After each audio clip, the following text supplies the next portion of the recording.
اللہ فرماتا ہے اے میرے بندے، میں تیرے لیے ہر وقت رحم کرنے کو تیار ہوں، اگر ایک بار تو میری چوکھٹ پر آ جائے تو، اگر تو توبہ کر لے تو میں تیرے سارے گناہوں کو معاف کر دوں گا، پھر میں تجھے ایسے پاک کر دوں گا، ایسے پاک کر دوں گا جیسے تو آج ہی پیدا ہوا ہو۔ مت کر ایسی نافرمانی کہ قیامت کے دن تو شرمندگی سے زمین میں دھنس جائے، مت کر ایسا ظلم کہ قیامت کے دن تیرے اپنے ہاتھ اور پاؤں تیرے خلاف گواہی دینے لگیں۔ میرا اللہ فرماتا ہے اے میرے بندے، جب رات کے اندھیروں میں دنیا تجھے چھوڑ دیتی ہے تب تیرے ساتھ کون ہوتا ہے؟ میں رب نہیں ہوتا؟ جب سب تجھے دھتکار دیتے ہیں تب تجھے اپنی رحمت کی آغوش میں کون لیتا ہے؟ میں نہیں لیتا۔ جب تو روتا ہے میں تیری آہوں کو سنتا ہوں، تیرے دکھڑے سن کر، تیرے درد سن کر تیرے سینے کا بوجھ ہلکا کرتا ہوں، مگر ایک تو ہے جو مجھے یاد کرنا بھی گوارا نہیں کرتا، میرے در پر آ کر جھکنا بھی گوارا نہیں کرتا۔ اللہ فرماتا ہے اے میرے بندے، تو نے میری زمین پر گناہ کیے، خطائیں کی، میں نے تیرا پردہ رکھا، زمین سے لے کر آسمان تک گناہوں سے بھر دیا، میں نے تجھے لوگوں کے سامنے ذلیل نہیں کیا، میں نے تجھے بے عزت نہیں کیا، میں نے ہر حال میں تیرا پردہ رکھا۔ تو نے میری دی ہوئی نعمتوں کی بے قدری کی، میری ناشکری کی، میں نے پھر بھی تیرے لیے رزق کے دروازے بند نہیں کیے۔ تو میرا دروازہ چھوڑ کر سب کے دروازوں پر گیا، چاہیے تو یہ تھا کہ میں ناراض ہو جاتا۔ جب تو میرا دروازہ چھوڑ کر غیر کے دروازے پر گیا تھا، چاہیے تو یہ تھا کہ میں رب ناراض ہو جاتا، لیکن میں نے پھر بھی تیرا انتظار کیا۔ میں نے تیرے لیے اپنی رحمت کے دروازے کسی بھی حال میں بند نہیں کیے، ہر حال میں کھلے رکھے۔ کتنا پیارا رب ہوں تیرا۔ دنیا کا ہر انسان ہمیشہ اچھے انسان سے محبت کرتا ہے، یہ دنیا کا ایک دستور رہا ہے، دنیا کا رول رہا ہے۔ دنیا میں رہنے والا ہر ایک انسان ہمیشہ اچھے انسان سے پیار کرتا ہے، اچھے انسان سے محبت کرتا ہے۔ ایک میں رب ہی ہوں جو برے انسان کو بھی اکیلا نہیں چھوڑتا، جو گنہگار سے گنہگار انسان کو بھی اکیلا نہیں چھوڑتا، جو گندے سے گندے انسان کو بھی اکیلا نہیں چھوڑتا۔ وہ گندے سے گندا انسان، گنہگار سے گنہگار انسان جب مجھے ایک بار پکارتا ہے نا، میں 70 مرتبہ آواز دیتا ہوں، جی میرے بندے بول، کیا بولتا ہے؟ ایک بار تو توبہ کر لینا، ایک بار تو توبہ کر لے، میں تیرے پچھلے تمام گناہوں کو دھو ڈالوں گا۔ اگر تیرے توبہ کرنے کا سلیقہ مجھے پسند آ گیا، اگر تیری توبہ کا طریقہ مجھے پسند آ گیا، پھر میں رب ہوں، انعام بھی اتنا ہی دوں گا، تیرے پچھلے تمام گناہوں کو نیکیوں میں بدل ڈالوں گا۔ جوانوں، کبھی قبرستان جا کر ان خاموش قبروں کو غور سے دیکھو جہاں ہر قبر کے نیچے ایک کہانی دفن ہے، جہاں کسی ماں کا اکلوتا بیٹا مٹی میں سو رہا ہے، جہاں کسی بہن کا وہ بھائی لیٹا ہے جس کے کندھے پر بہن کی ڈولی جانی تھی۔ یہ قبرستان وہ مقام ہے جہاں کوئی ہنستا نہیں، کوئی ہنستا نہیں، کوئی مسکراتا نہیں، کوئی باتیں نہیں کرتا، کوئی اپنی بے گناہی کا ثبوت نہیں دے سکتا، کیونکہ سب کچھ ختم ہو چکا ہے۔ اب وقت گزر چکا ہے، کیونکہ وقت کسی بھی حال میں کسی کے لیے نہیں رکتا۔ کبھی سوچا ہے کہ جب ہمیں مٹی میں اتارا جائے گا، جب ہمیں لحد میں اتارا جائے گا، اس وقت کون ہوگا جو ہمارے لیے روئے گا؟ وہ ہاتھ جو آج دنیا کی رنگینیوں میں مگن ہیں، ان دوستوں کے ہاتھ ہمیں قبر میں اتاریں گے، ہمارے اپنے دوستوں کے ہاتھ ہمیں مٹی میں دبائیں گے، مٹی میں دبا کر وہی ہاتھ ہمیں چھوڑ کر چلے جائیں گے۔ جو دوست آج ہمارے ساتھ ہنستے ہیں، ہمارے ساتھ مسکراتے ہیں، وہ ہمیں آخری بار دیکھ کر اس قدر پلٹیں گے کہ واپس کا رخ بھی نہیں کریں گے۔ ہمارے دوستوں میں سے کوئی بھی ہمارے ساتھ قبر کے اندر جانا پسند نہیں کرے گا۔ کتنی بے رحم ہے یہ دنیا۔ جب تم زندہ ہو سب تمہارے ساتھ ہیں، سب تمہارے ساتھ کھڑے ہیں، لیکن جب تم مٹی میں جاؤ گے تو چند لمحے رونے کے بعد سب تمہیں بھول جائیں گے۔ مٹی دا تو مٹی ہونا، کادی بلے بلے، اج مٹی دے اٹھے بندیا کل مٹی دے تھلے، وہ دوست جو آج تیرے ساتھ ہنستے ہیں وہ تیرے جانے کے بعد کسی اور کے دوست بن جائیں گے، وہ بیوی جو آج تیرے نام پر مر مٹنے کو تیار ہے، محبت کے دعوے کرتی ہے، عشق کے دعوے کرتی ہے، تیرے مر جانے کے بعد کسی اور کی بیوی بن جائے گی، وہ محبوب جو آج تمہارے بغیر جی نہیں سکتا، وہ محبوب تمہارے مرنے کے بعد کسی اور کا محبوب بن جائے گا، وہ دنیا جس کے لیے تم نے راتوں کو جاگا، جس کے پیچھے تم نے سجدے چھوڑے، نماز چھوڑی، قیام چھوڑا، رکوع چھوڑے، جس کی لالچ میں تم نے ماں باپ کو ستایا، جس دنیا کی لالچ میں آ کر ماں باپ کو اتنا رلایا کہ وہ تمہاری شکل دیکھنے کو ترستے رہے لیکن تم پیسہ کمانے کے چکروں میں رہے، جس دنیا کی لالچ میں تم نے ماں باپ کو ستایا، ماں باپ کو دکھ دیا، درد دیا، وہی دنیا تمہارے مرنے کے بعد کسی اور کی ہو جائے گی، وہ دنیا تمہاری نہیں رہے گی، جس پیسے کے پیچھے تم نے خدا کا دین چھوڑا، خدا کی یاد چھوڑی، تمہارے مرنے کے بعد یہ پیسہ کسی اور کا ہو جائے گا، کیونکہ یہ پیسہ ہے، یہ مقدر ہے، آج تیرے پاس، کل تیرے دشمن کے پاس، پرسوں کسی اور کے پاس، یہ وقت ہے اپنی زندگی بدلنے کا میرے محترم بھائیوں، یہ وقت ہے اپنی آخرت سنوارنے کا، کہیں ایسا نہ ہو کہ وقت ہاتھ سے نکل جائے اور جب آنکھ کھلے تب صرف کفن ہو، قبر ہو اور حساب ہو۔ اللہ نے ہمیں رمضان دیا مگر ہم نے رمضان کا ادب نہ کیا، رمضان کا احترام نہ کر سکے، اس کے روزوں کی قدر نہ کر سکے، رمضان کی راتوں کی برکتوں کو ضائع کر دیا، سحری کے وقت سوتے رہے، افطار کے وقت دنیا کی رنگینیوں میں کھو گئے، وہ مہینہ جس میں جنت کے دروازے کھول دیے جاتے ہیں، جس میں جہنم کے دروازے بند کر دیے جاتے ہیں، جس میں اللہ اپنے بندوں پر بے حد رحم فرماتا ہے، ہم نے اس مہینوں کو دنیا کی محبت میں گوا دیا، دنیا کی محبت میں ضائع کر دیا، پیسوں کے چکروں میں ضائع کر دیا۔ کبھی سوچا ہے وہ لوگ جو قبروں میں جا چکے ہیں وہ کیسے تڑپتے ہوں گے کہ کاش ایک دن کے لیے واپس دنیا میں لوٹ آتے، ایک سجدہ کر لیتے، ایک روزہ رکھ لیتے، ایک رات قیام کر لیتے، لیکن نہیں، ان کے لیے دروازہ ہمیشہ کے لیے بند ہو چکا ہے، اب ان کے پاس کوئی موقع نہیں واپس آنے کا۔ میرے بھائیو، ہمارے پاس وقت ہے، ہماری آنکھیں کھلی ہیں، ہمارے پاس زندگی ہے، ہمارے پاس رمضان کا بابرکت مہینہ آیا ہے، لیکن ہم نے کیا کیا؟ ہم نے دن نیند میں گزار دیے، راتیں فلموں میں گزار دی، موبائلوں میں گزار دی، فضول باتوں میں برباد کر دی راتیں۔ یہ وہ مہینہ ہے جس میں اللہ تبارک و تعالی کہتا ہے کوئی مجھ سے بخشش مانگنے والا میں اسے معاف کر دوں، لیکن ہم نے یہ آواز سننے کی زحمت تک نہیں کی، ہمارے ہاتھوں میں موبائل رہا، زبانوں پر دنیا کی باتیں رہیں، آنکھیں حیا سے خالی رہیں، دل اللہ کے ذکر سے محروم رہا۔ کیا رمضان اس لیے آیا تھا میرے بھائیو؟ اس لیے آیا تھا کہ اس کی بے ادبی کی جائے؟ اس لیے آیا تھا کیا یہ بابرکت لمحے ہمیں یوں ہی ضائع کرنے کے لیے دیے گئے تھے؟ افسوس، صد افسوس، جس دور پہ نازاں تھی دنیا ہم اب وہ زمانہ بھول گئے، اوروں کی کہانی یاد رہی خود ہوش میں آنا بھول گئے، منہ دیکھ لیا آئینے میں پر داغ نہ دیکھے سینے میں، دل ایسا لگایا جینے میں کہ مرنے کو مسلمہ بھول گئے، تکبیر تو اب بھی ہوتی ہے مسجد کی فضا میں اے انور، جس ضرب سے دل ہل جاتے تھے وہ ضرب لگانا بھول گئے۔ اگر آج بھی ہم نہ جاگے، اگر آج بھی ہمارے دل نہ پگھلے، اگر آج بھی ہم نے سجدے نہ کیے، اگر آج بھی ہم نے اپنا رخ اللہ کی طرف نہ کیا، مدینے والے کی طرف نہ کیا، تو کب کریں گے؟ اگر ماہ رمضان کے اندر بھی ہم نمازی نہ بن سکے تو کب بنیں گے؟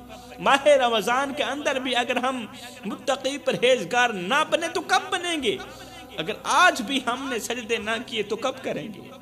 کیا اس وقت کا انتظار کر رہے ہیں؟ اس وقت کا انتظار کر رہے ہیں جب ملک الموت تمہاری روح کھینچ لے گا، پھر اس وقت تم توبہ کر لو گے، توبہ کر کے پھر بخشے جاؤ گے، وہ پتہ نہیں توبہ کی مہلت ملتی ہے یا نہیں ملتی۔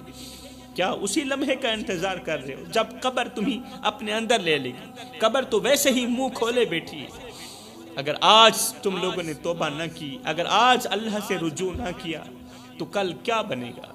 مرنے کے بعد موت کے وقت کیا بنے گا؟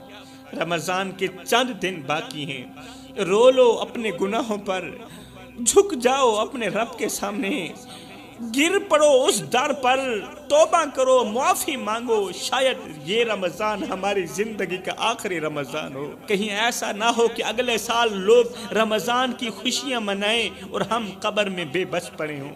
یا اللہ ہمیں معاف کر دے، ہمیں رمضان کی قدر کرنے والا بنا دے، رمضان کا احترام کرنے والا بنا دے۔ اللہ نے رمضان کی راتیں دی تاکہ ہم قیام کریں، رمضان کی راتیں اس لیے دی تاکہ ہم قیام کریں، مگر ہم راتوں کو موبائل میں یہ رات گزار دیتے ہیں، ضائع کر دیتے ہیں، موبائلوں میں گزار دیتے ہیں۔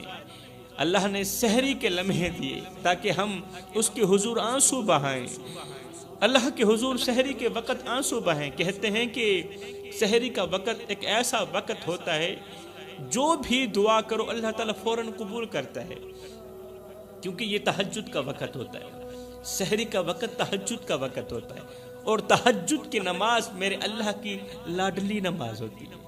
یہ عبادت بڑی ہی لاڈلی عبادت ہے، یہ وہ عبادت ہے جو اللہ سے ہر بات منوا کر ہی دم لیتی ہے، مگر ہم نے سحری کا وقت ضائع کر دیا، آنسو نہ بہا سکے۔ اللہ اکبر۔ اللہ نے رمضان میں قرآن نازل کیا تاکہ ہم اسے پڑھیں، سمجھیں، اس پر عمل کریں، مگر ہم نے قرآن کو طاق میں رکھ دیا، ہم نے قرآن کے الفاظ کو صرف تلاوت کی حد تک محدود کر دیا، ہم نے اس کے احکامات پر عمل تو سرے سے نہ کیا۔ اللہ نے روزے عطا کیے تاکہ ہم تقوی اختیار کریں، متقی بن جائیں، مگر ہم نے روزوں کو محض بھوکا پیاسا رہنے کا عمل بنایا کہ بھوکا رہنے سے روزہ مکمل ہو جاتا ہے، پیاسا رہنے سے روزہ مکمل ہو جاتا ہے۔ نہ زبان کی حفاظت کی، نہ نظروں کی حفاظت کی، نہ دل کی حفاظت کی، اور نہ ہی تو ہاتھوں کی حفاظت کی۔ ابھی ہم کہتے ہیں کہ ہم روزے سے اللہ نے ہمیں موقع دیا ہے، بار بار دیا، لیکن ہم نے ہر بار اس موقع کو ٹھکرا دیا۔ کیا ہمیں یقین ہے کہ اگلا رمضان بھی ہمیں نصیب ہوگا؟ کیا ہمیں معلوم ہے کہ ہم اگلے سال زندہ ہوں گے؟ کیا ہم نے یہ گارنٹی لے لی ہے کہ جب اگلی عید آئے گی تو ہم زندہ رہیں گے؟ نہیں، کچھ بھی یقینی نہیں ہے میرے بھائیوں، کچھ بھی پکا نہیں ہے۔ اللہ ہمیں بلاتا رہا مگر ہم نہ گئے، اللہ نے جنت کے دروازے کھول دیے مگر ہم اس کی طرف نہ بڑھے، اللہ نے جہنم کے دروازے بند کر دیے مگر ہم پھر بھی اس کے قریب جاتے رہے، اللہ نے شیطان کو قید کر دیا مگر ہمارے نفس نے ہمیں ویسے ہی گمراہ رکھا۔ آخر کب جاگو گے جوانو؟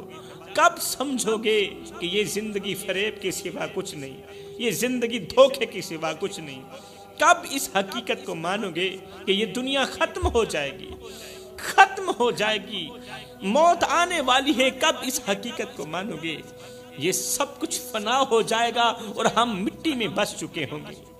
اگر آج بھی توبہ نہ کی، اگر آج بھی اپنی زندگی نہ بدلی، اگر آج بھی اللہ سے لوح نہ لگائی تو کب لگائیں گے؟ کب توبہ کریں گے؟ جب کفن پہن لیا جائے گا تب توبہ کریں گے، جب قبر میں اتار دیا جائے گا تب توبہ کریں گے، جب حساب شروع ہو جائے گا ارے اس وقت تو توبہ کے دروازے بالکل بند ہو جائیں گے۔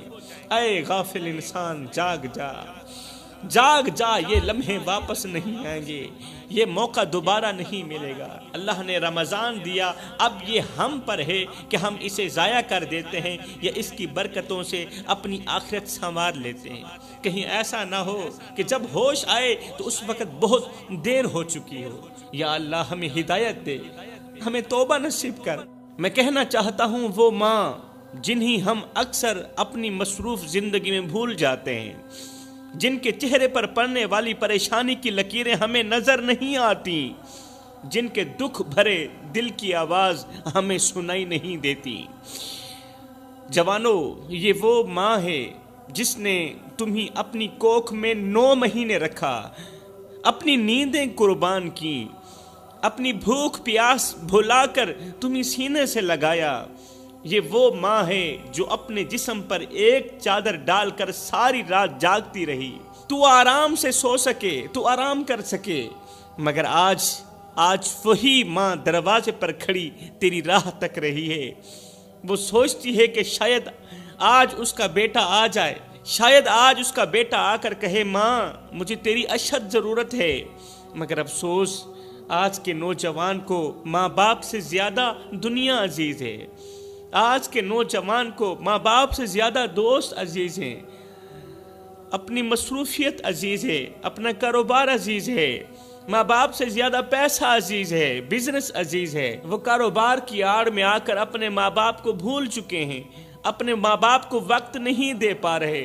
حضرت سیدنا علی المرتضیٰ شیر خدا نے فرمایا تھا زندگی میں کبھی فرصت ملے تو اپنے بوڑھے والدین کے ساتھ بیٹھ جایا کرو، ان سے ان کا حال چال پوچھ لیا کرو۔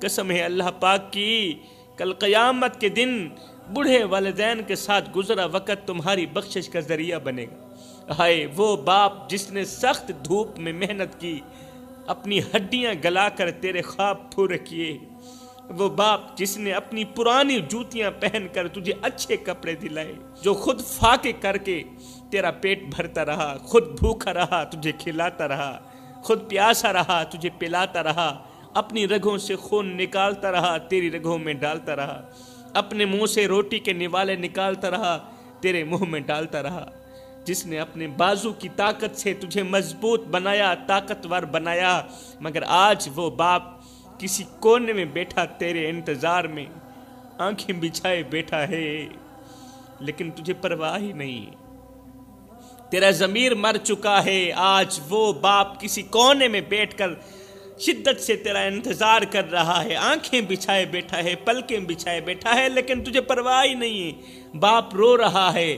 راتوں کی تنہائیوں کو گلے لگا لگا کر باپ کو نیند نہیں آتی، اس کا دل بے چین رہتا ہے، دل بے قرار رہتا ہے، مگر تجھے پرواہ ہی نہیں ہے۔ باپ کو روتا دیکھ کر بھی اگر تجھے پرواہ نہیں ہوتی، باپ کو پریشان حال دیکھ کر بھی اگر تجھے پرواہ نہیں ہوتی، تو سمجھ لے تو اس وقت اللہ کے قہر میں مبتلا ہے، تیرے اوپر اللہ تعالیٰ سخت ناراض ہے۔ یہ ہو بھی نہیں سکتا اللہ راضی ہو اور بندہ پریشان حال باپ کو دیکھ کر اس سے اس کا حال نہ پوچھے، اس کی پریشانی دور نہ کرے، یہ ہو بھی نہیں سکتا۔ جب ماں کسی غیر کو آنکھوں سے نکلے آنسوں کے ساتھ یہ کہتی ہے نا کہ میرا بیٹا مجھے چھوڑ گیا، جب ماں یہ جملہ بولتی ہے نا کہ میرا بیٹا مجھے چھوڑ گیا، تو قسم ہے اللہ پاک کی زمین کانپ اٹھتی ہے۔ یہ جملہ سنتے ہی آسمان لرز اٹھتا ہے اور ماں کی دعا سیدھی عرش پر جا لگتی ہے۔ جوانوں او غفلت میں ڈوبے نوجوانوں، ابھی وقت ہے، جا کے ماں باپ کو منا لو، ابھی وہ زندہ ہیں، ابھی دیر نہیں ہوئی۔ اگر تمہارے ماں باپ زندہ ہیں تو جنت کے دروازے تمہارے سامنے کھلے ہوئے ہیں، جنت کے دروازے کھلے ہوئے ہیں، ابھی جا کر ان کے قدموں کو چوم لو، ان کے ہاتھ پکڑ کر معافی مانگ لو۔ قسم ہے اللہ پاک کی، ان کے دل سے نکلی ہوئی ایک دعا تمہیں وہاں پہنچا سکتی ہے جہاں شاید تم خود کبھی نہ پہنچ سکتے۔ اور سنو میری قوم کے نوجوانوں، ماں باپ کی خدمت کرنے والا کبھی ناکام نہیں ہوتا، یہ حقیقت ہے۔ ماں باپ کی نوکری کرنے والا شخص کسی بھی میدان میں ناکام نہیں ہوتا، ماں باپ کو راضی کرنے والا کبھی پچھتاتا بھی نہیں ہے۔ آج ہی اپنی زندگی کا رخ اپنے ماں باپ کی طرف پھیر لو، ورنہ کہیں ایسا نہ ہو کہ وقت ہاتھ سے نکل جائے اور پھر تمہیں پچھتانے کے سوا کچھ نہ ملے، پھر ساری زندگی پچھتاتے رہو۔ ماں باپ کے سامنے اونچی آواز میں بات مت کیا کرو جوانوں، جس دن یہ خاموش ہو گئے نا، پھر اس دن تم ان کی آواز سننے کو ترسو گے۔ ایک چھوٹا سا بچہ تھا، معصوم سا، نازک سا، جس کی دنیا میں صرف 2 سہارے تھے۔ چھوٹا سا بچہ تھا جس کی دنیا میں صرف 2 سہارے تھے، اس کی ماں اور اس کا باپ، یہ 2 سہارے، لیکن قدرت کو کچھ اور ہی منظور تھا۔ ایک دن اس معصوم بچے کی ماں سخت بیمار ہو گئی، بیمار ہوتے ہوتے بستر سے جا لگی، بستر پر لیٹ گئی۔ پھر ایک دن ایسا آیا کہ وہ ماں ہمیشہ کے لیے خاموش ہو گئی۔ بچے نے جب ماں کو زمین میں دفن ہوتے دیکھا نا، تو توتلے لہجے میں ماں کو آواز دیتے ہوئے کہنے لگا، ماں مجھے بھی ساتھ لے جاتی، ماں اٹھو نا، مجھے بھوک لگی ہے، مجھے بھوک لگی ہے، کھانے کو کچھ دے دو نا۔ ماں آج میں یتیم ہو گیا ہوں، مجھے یتیم مت کرو، تیرے سوا میرا دنیا میں اور کوئی نہیں ہے۔ لیکن وہ معصوم بچہ یہ نہیں جانتا تھا کہ جس ماں کے سینے سے لگ کر وہ رات کو سوتا تھا، وہ ماں تو ہمیشہ کے لیے بچھڑ چکی ہے، وہ ماں ہمیشہ کے لیے خاموش ہو گئی۔ وقت گزرتا گیا، بچہ اپنی ماں کے بعد باپ سے لپٹ کر سوتا تھا، مگر شاید اس کا امتحان ابھی بھی باقی تھا۔ ایک دن اس کا باپ بھی ایک حادثے میں دنیا فانی سے رخصت ہو گیا، باپ بھی مر گیا۔ وہ معصوم بچہ جو باپ کے مضبوط کندھوں پر سوار ہو کر فخر محسوس کرتا تھا، وہی بچہ آج گلیوں میں تن تنہا کھڑا تھا۔ کبھی کسی دروازے پر دستک دیتا، کبھی کسی دروازے پر دستک دیتا، کبھی کسی چہرے کو امید بھری نظروں سے دیکھتا، لیکن ہر دروازے سے دھتکار کے سوا کچھ نہ ملتا، ہر چہرے پر بے رحمی کے سوا کچھ نہ ملتا۔ وہ سڑک کے کنارے بیٹھ کر رو رہا تھا، کبھی وہ ماں کو آواز دیتا، کبھی